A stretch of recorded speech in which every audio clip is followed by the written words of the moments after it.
Walau basatallah, dan jikalau sekiranya basata, ayat 27, menghamparkan, melapangkan Allah rezeki li'ibadihi, kepada para hamba-hambanya, la bagau, la sungguh baga keterlaluan atau melampaui batas di bumi ini. Kita selesaikan ini dulu. Basato, nama Allah yang berkaitan dengan ini basit, yang menghamparkan, yang melapangkan, yang meluaskan, dan yang membentangkan. Basata, bisa melapangkan, bisa meluaskan, bisa menghamparkan. Basit, lawan al-basit qabid, yang menggenggam, yang menyempitkan. Al-basit al-qabid.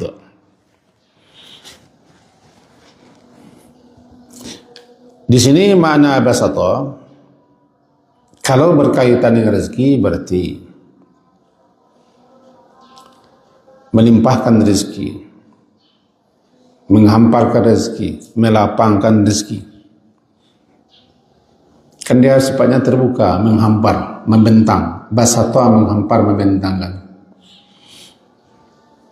Kalau bahasa guru saya dulu, di sini maknanya kalau dia rorohkan rezeki, roroh. Itu pula bahasa guru saya, dirorohkannya rezeki itu, saroroh-roroh no. Kepada hamba-hambanya, ujungnya apa? La bagau.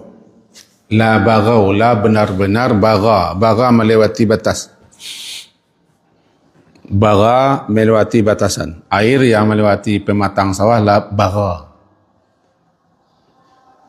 Meluap melewati bandar atau selokan, baga. Atau bagau. Sungguh bagau fil ardi, dia melampaui batas di bumi ini. Kenapa begitu? Disebutkan dalam oleh para ulama. Karena nanti si hamba itu berbuat fasad, bermaksiat, berbuat durhaka, sebab umumnya kelebihan harta, kelebihan rezeki, jadi orang kaya membawa kepada berbagai macam kebangkangan, kedurhakaan, kesombongan, keangkuhan, dan kesebenjangan. Karena dia punya harta. Yang sewenang-wenang itu dua saja. Punya harta satu, punya kuasa dua.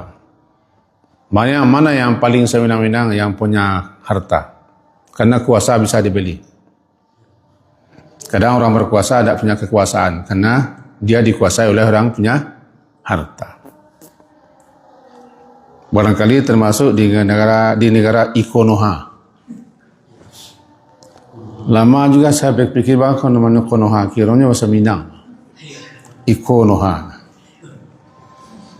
Ya, orang Minang kan bersaudara dengan orang Jepang. Ikonoha. Di negara Ikonoha yo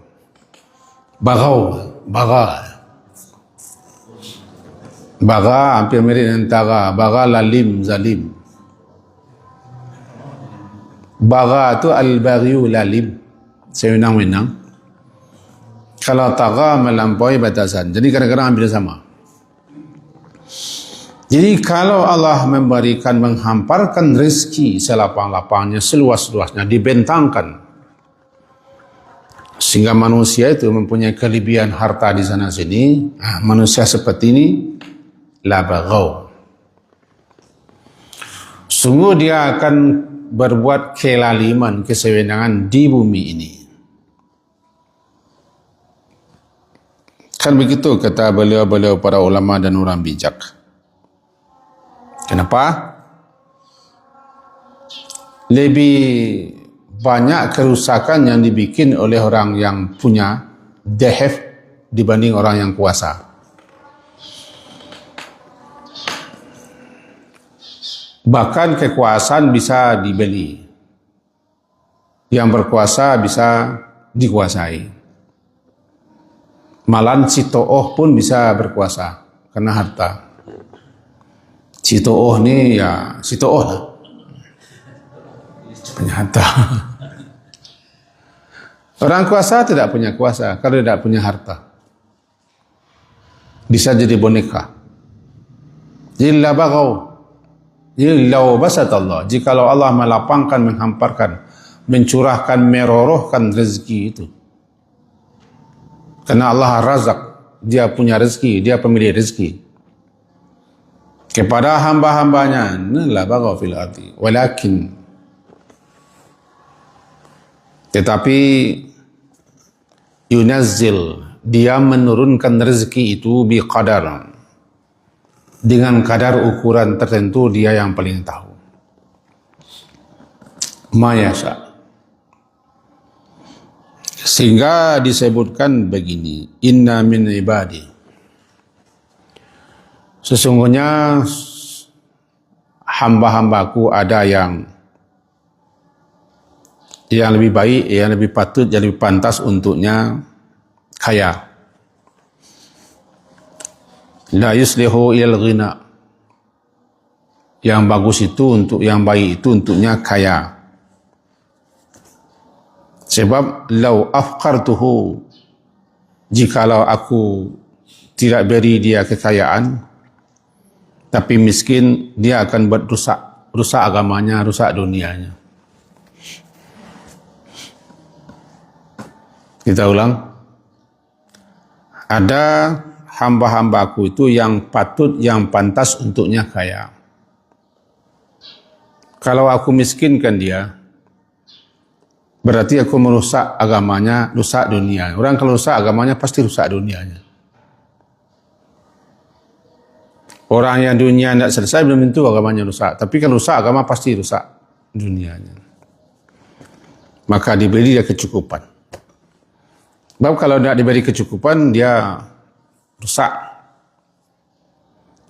Dan ada pula inna min ibadi, di antara hamba-hambaku ada yang cocok, yang pantas, yang sesuai untuknya fakir, miskin.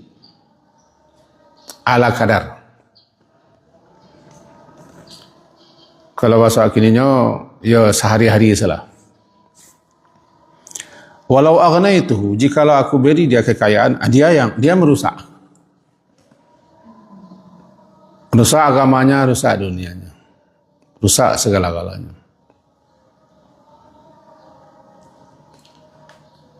Sebab yang paling payah itu adalah orang yang semula biasa-biasa saja, kehidupannya normal-normal, justru ketika dia mendapat, dia yang luar biasa.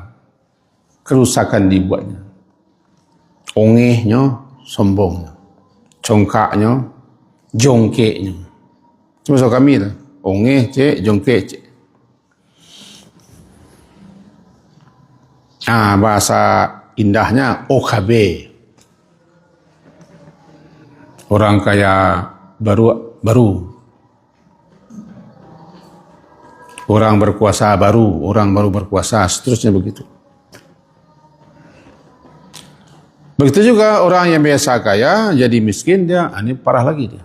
Bisa putus asa, bisa depresi, bisa stres. Berarti siapa yang Allah paling tahu, siapa yang diberinya sekian, itu pas untuknya.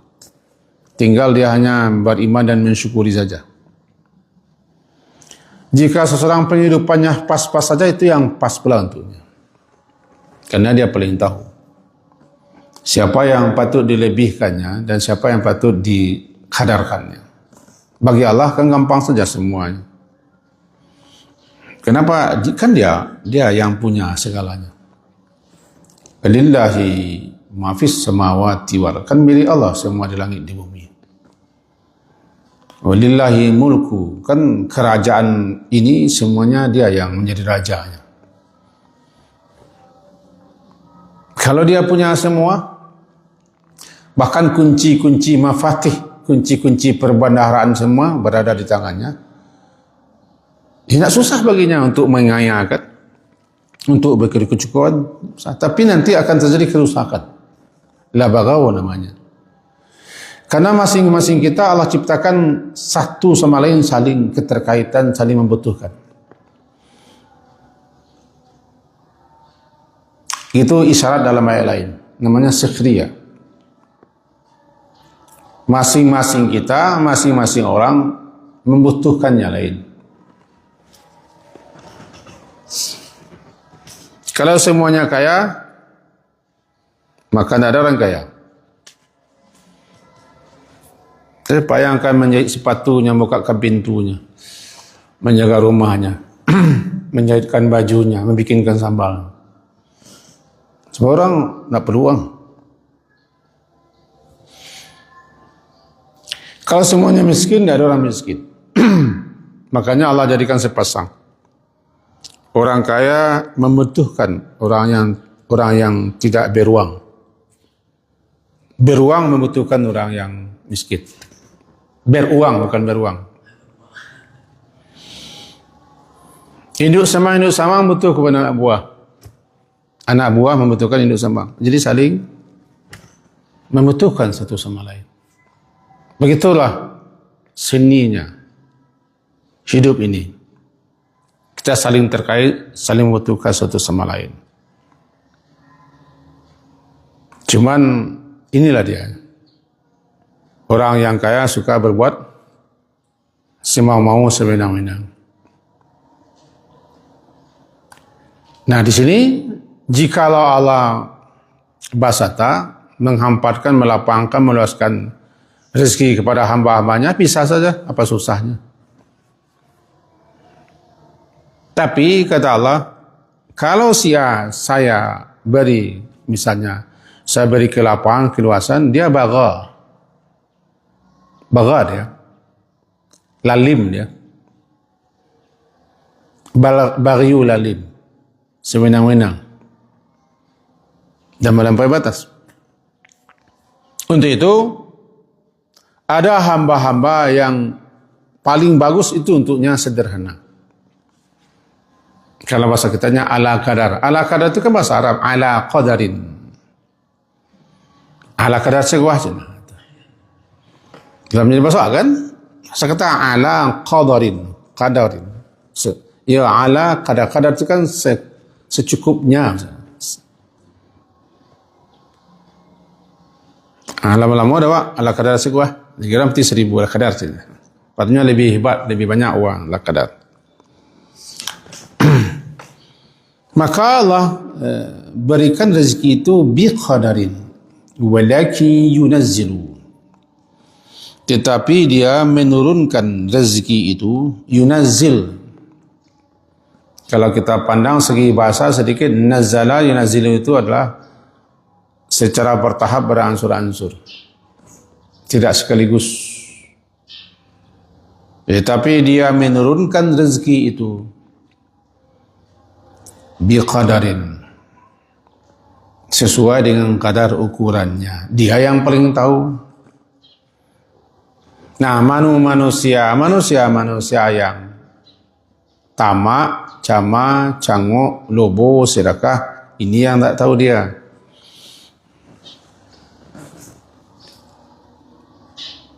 Kenapa? Karena dia inginkan yang di tangan orang semuanya. Tidak cukup-cukup, tidak puas-puas. Itulah anak Adam, satu lembah emas, inginkan lagi lembah emas berikutnya, inginkan lagi lembah, tidak merasa puas, tidak cukup-cukupnya. Dan bagi manusia itu aturab. Berhenti dia laba, cama, cangok itu setelah dia mati dan dimasukkan ke turab, ke tanah, atau disumpal mulutnya dengan tanah mati dia.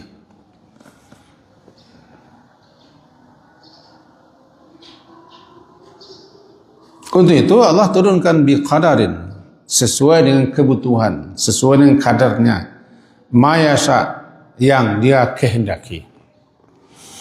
Bagaimanapun orang berusaha sesungguh-sungguh, siang malam habis-habisan, dia akan mendapat sesuai dengan kadarnya juga.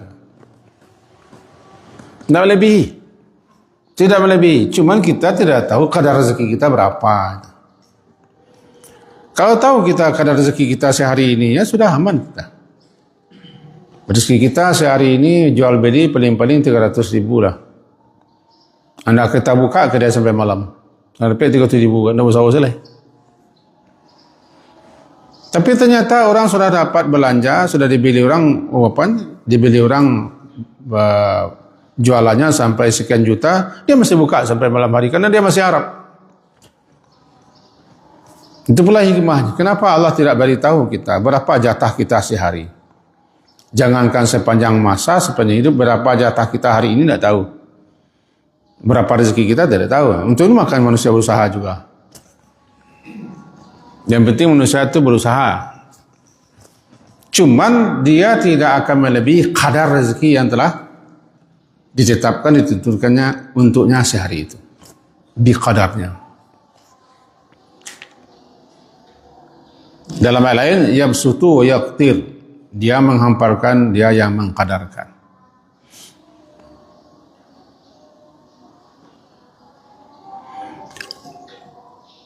Innahu bi'ibadihi khabirum basir. Sesungguhnya dia terhadap hamba-hambanya khabirun. Sedikit kadang diterjemahkan sama khabir dengan alim. Khabir mengetahui juga, alim mengetahui juga terjemahnya. Cuman ada juga yang bedakan. Kalau khabir mengenal, di sini terjemahnya meneliti, maha meneliti dan maha melihat. Khabirun. Alim, ain, lam, ya, mim. Allah maha mengetahui segala sesuatu secara umum. Semenjak segala sesuatunya belum ada, sedang dan akad. Karena ilmu Allah meliputi menjangkau segala yang ada. Maka mana alim mengetahui secara umum, secara luas. Khabir mengetahui secara mendalam tentang sesuatu. Mengenal secara dalam sesuatu. Jadi penekanan khabir itu adalah kepada sesuatu itu yang dikenalnya dalam, teliti, akurat, jelimet.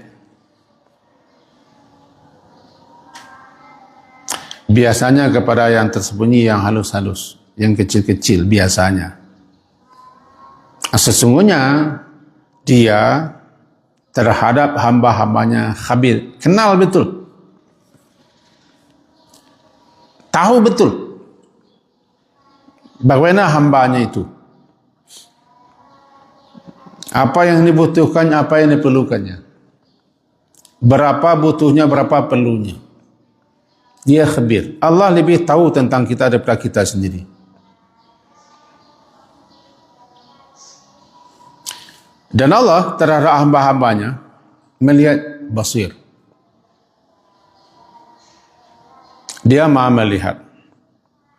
Khabir mengarah kepada mengetahui, basir mengarah kepada melihat. Berarti tidak ada yang luput, tidak ada yang lepas daripada pantauannya dan pengetahuannya. Lebih-lebih kalau diarahkan kepada rezeki. Karena dia khabirun basir, dia paling tahulah siapa yang pantas mendapat sekian dalam masalah rezeki, siapa pula yang patut sekian untuk diberi rezeki. Karena dia paling tahu dengan kita berapa yang kita butuhkan, berapa yang pas untuk kita, apa yang baik untuk kita. Karena Allah itu tidak akan berbuat buruk, lebih-lebih kepada hamba-hambanya. Dia maha terpuji, maka perlakuannya pasti menunjukkan kemaha terpujiannya.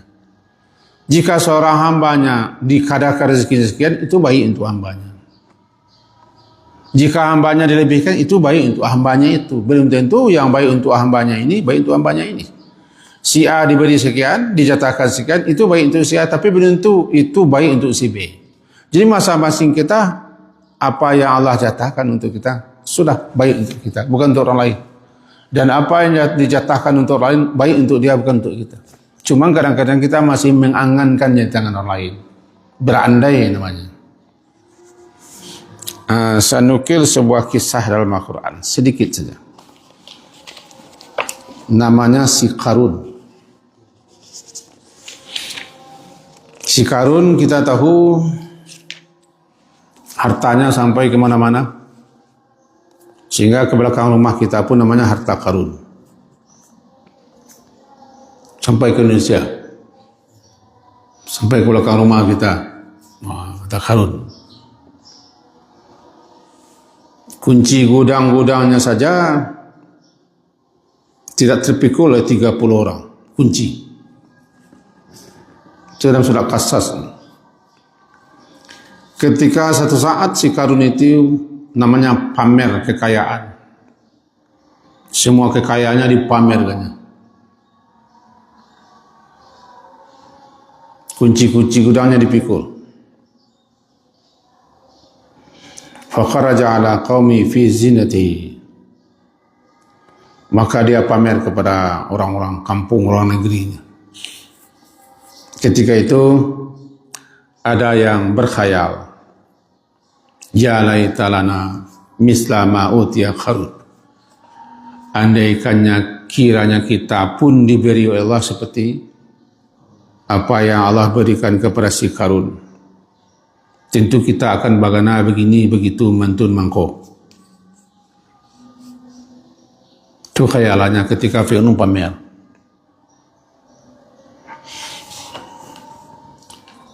Lalu tiba-tiba Qarun itu dilulur oleh bumi. Fakasafna bihi wa bidarihi al-ard.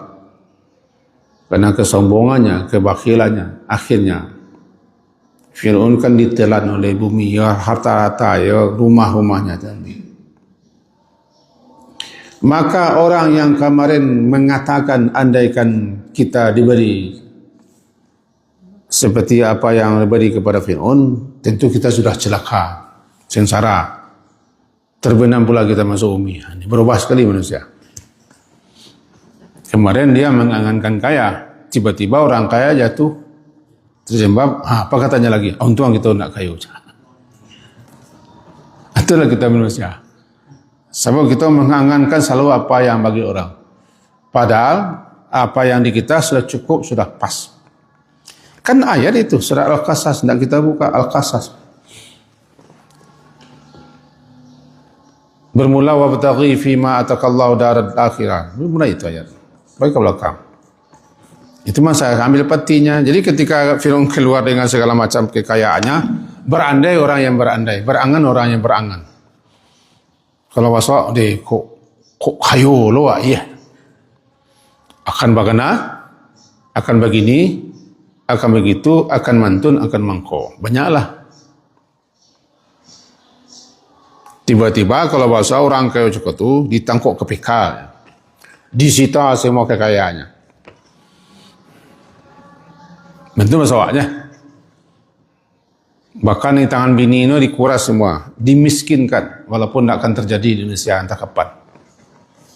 Habis, lagi orang yang mencari ke petang, mentuang wak tak kayu. Kalau kemantu nanti milah bela kata-kata awak siang, atulah manusia, capek seberubah. Jadi kesimpulannya apa? Apa yang ada di kita, ya sudah pas. Allah paling tahu, dia khabirun, basirun, dia mengenal. Teliti, jelimet, akurat. Siapa kita tahu Allah. Berapa yang pas untuk kita Allah tahu. Berapa rezeki yang cocok dia tahu. Jangankan Allah orang saja membuat kendaraan, dia sudah tahu kapasitas kendaraannya. Ini 2,5 ton kendaraan. Dia boleh lebih katanya. Adik kita dilebihkan isinya, cair dia. Kan orang-orang pabrikan kan sudah membuat setelan pabrik namanya. Sudah pas itu. Adik kita kadang-kadang ditambah aksesoris. Ukuran tiba di motor, ukuran bannya sudah pas. Bebannya sudah pas semua. Itu yang bagus, Pak. Nah, apalagi Allah sudah pas semua. Ukuran segala sesuatu itu bagi Allah sudah pas. Cuma kita merasa tidak pas. Tiba di harta, kita merasa tidak cukup. Nah, lahirlah namanya tamak. Tamak itu hurufnya besar-besar itu. Ta, mim, ain, tamak. Kan kadang-kadang kapuk-kapuk hurufnya.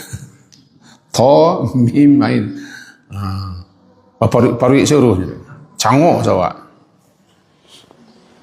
Makanya yang penting bagus kita qanaah, mencukupkan apa yang ada. Berapa ada disyukuri, yang tidak ada dicari. Itu aja. Teorinya begitu, tapi prakteknya tidak begitu. Allah itu khabirum basir.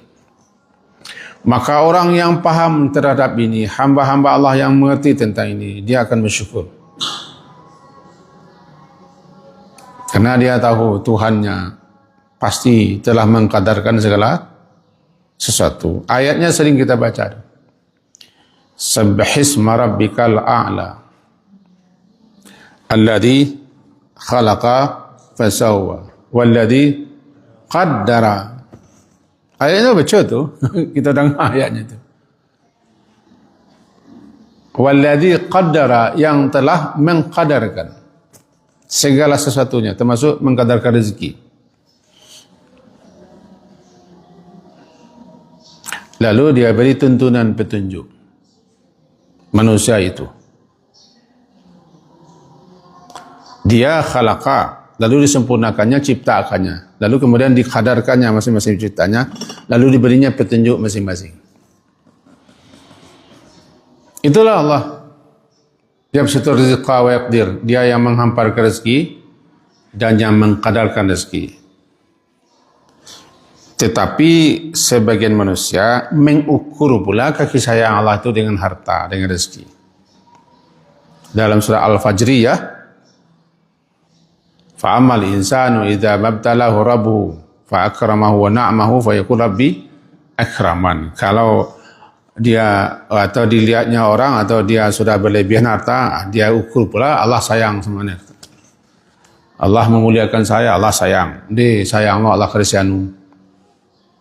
Kayu badangkang gini. Sudahlah kayu badangkang lain. Padahal inguh dulunya. Ini kayu kena inguh kan masalah. Kau inguh kau bele, apa itu masalah?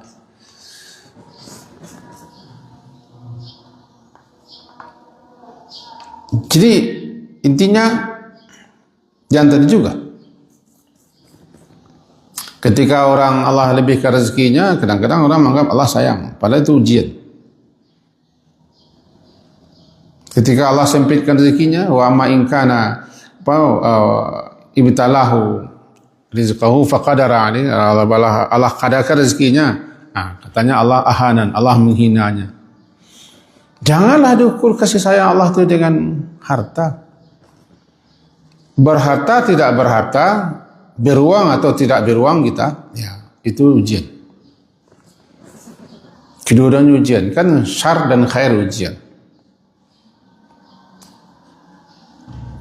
Kasih sayang Allah tidak diukur dengan rezeki. Rezeki hanyalah pemberian Allah, yang Allah paling tahu berapa pasnya untuk masing-masing orang. Bahkan sudah dikatakan Allah kepada malaikat. Kaji yang lama, sewaktu ruh akan ditiupkan ke dalam janin, ketika janin berusia 4 bulan di kandungan, dikatakan kepada malaikat, tulis rezekinya sekian. Baru tahu malaikat rezeki ruh yang ditiupkan ke dalam janin itu sepanjang hidupnya sekian.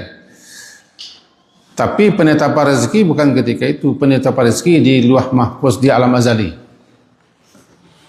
Sebelum segala sesuatunya Allah wujudkan, sudah ada ketetapan rezekinya. Lalu diberitahu kepada malaikat, ruh yang kau tiupkan ini ke dalam janin itu, ketika janin berusia 4 bulan kandungan, rezekinya sekian. Bikatbi rizqihi. Tidak lebih, tidak kurang. Berapa sekiannya? Nahnu la na'lam wallahu a'lam. Kita tidak tahu, Allah yang lebih tahu. Maka inti kaji kita pagi hari ini adalah dalam ayat yang kita baca, pertama, Allah mengabulkan doa-doa. Tidak ada satupun doa yang tidak dikabulkannya. Asalkan yang berdoa itu ada memenuhi syarat-syarat, kaifiat-kaifiat dan adab-adab dalam berdoa. Itu satu. Kemudian yang kedua, terkadang Allah melebihkan pemberiannya, karunianya, termasuk apa yang diminta oleh hambanya lebihkan kepada hamba-hambanya tertentu. Karena Allah itu Zul Fadli. Dua kesimpulan. Yang ketiga, orang-orang kafir karena mereka tidak meminta, tidak memohon, tidak mengadu kepada Allah, pasti kepada selain Allah. Namanya syirik. Untuk mereka ada adab yang sangat dahsyat di akhirat. 3. Kesimpulan yang keempat, Allah yang melapangkan, yang menyempitkan rezeki. Dia yang paling tahu berapa pantas dan patutnya seseorang memperoleh rezeki. 4 gitu. Dia yang paling tahu berapa pasnya, berapa kadarnya rezeki seseorang. Dan seseorang tidak akan menerima rezeki melebihi daripada apa yang telah dikadakan Allah. Kalau berlebih, keluar dia. Bahasa sederhana awak, kalau berlebih daripada awak, keluar surang saya. Kadang-kadang muntah. Kadang-kadang diciluk orang, dimali orang, dikicuh orang, diotai orang. Kadang-kadang dibegal orang. Itu sebenarnya intinya tidak awak punya, cuma caranya begitu. Kadang-kadang awak masukkan parik ku dimuntah di kalau ampek-pelampek. Aduh, kalau nama doa kepada Allah sini barangkali kau teragak di gulai parik. Kalau nama teragaknya tidak bisa ambil gulai parik. Wah, antang kesenang tertonggeng si awak harus segini. Dia tahu tertonggeng. Aduh, karo di kelok ampek-pelampek itu sedang walimah ni sini. Walimah anaknya. Rupanya nyawa doa kepada Allah. Kau nak hadis ni, cerita sini. Aku tak candu lo mendengar orang nama cerita tak itu. Karo tu dah. Ah? Karo tu boleh. Karo ya. Kerawati namanya. Kalau bahasa resminya Kerawati. Berdoanya kepada Allah. Minta rezeki. Nyawa 5 anaknya. Rupanya ibu tu lah sambal-sambal. Sementara karo kau tak pandai ambil kalang ayam, ambil parui. Ada seorang nama hantar ke sini. Tapi keluar basuh nak kiranya kau mencari menantu ni sini. Ibu nak rantang panua. Di bawah sekali isinya nasi kalang ayam tu, nasi segala macam, atau tonggeng tu sini. Kalau rezeki, jadi awak ke tak punya awak mantan sini. Jadi rezeki ko ada sana mantan ko awak. Kadang-kadang awak ko sebagai penyalur, bukan hanya dagang penyalur kita ko. Kita penyalur rezeki.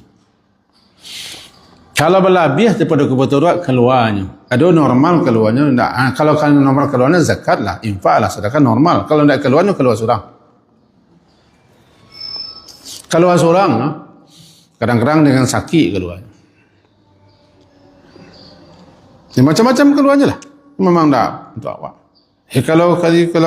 Kalau kita keluar rancak-rancak itu keluarnya. Namanya infak, sedekah, ada anak yatim, ada orang kamalah, ada kesusahan keluarnya. Kalau tidak keluarnya.